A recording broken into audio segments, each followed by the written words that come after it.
So I just before the pandemic, I always wanted to do improv comedy. I did never find the time, but at some point I say, okay, let's just do it. So I went to take some classes. I'm here in Toulouse, in the south of France. That's why you can hear it in my accent, like a bit of a French accent.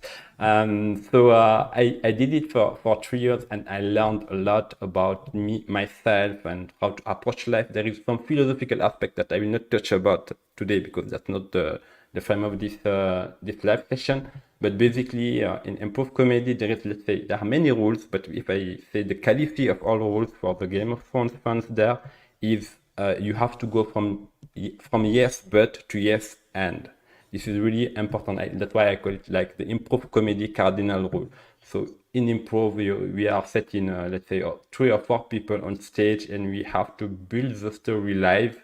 And each of the person on stage has to bring something to the conversation so that at the end, all together, we will build a unique story. So that's what we will try to do today here. And I can't wait to do this.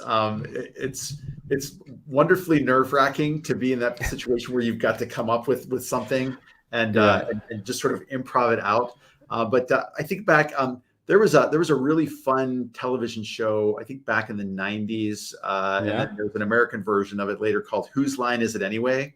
That was all about improv comedians who would get up and they'd be given sort of the rules for a situation.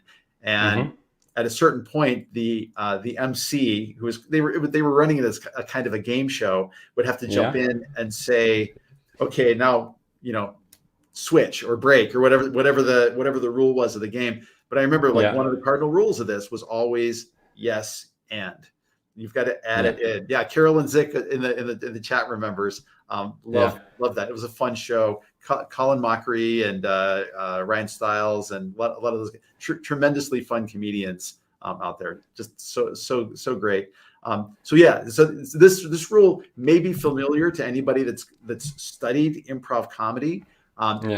It's hard to work, but I've even tried to bring this into my consulting work, where rather than trying to contradict somebody in a meeting or a call or in an online discussion, I will readily agree and add to it. And if I don't necessarily fully agree, I might just try to adjust the conversation a little bit in a direction that maybe just to spur some thinking about things. A quick shout out to Francisco. Hey, my friend, it's wonderful to see you. Thank you for joining the show.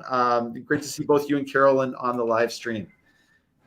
Yeah, thank you for joining us. It's going to be a lot of fun. So I think for me, the yes and is really the cardinal rules of improv comedy. And through storytelling, we can see it's really about accepting what the other person has to offer. As you said earlier, when you are doing like online community and discussion with your clients.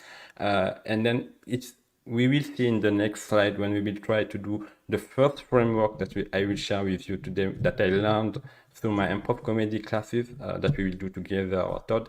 And then after we'll apply it also in another very famous framework that you have seen or heard about.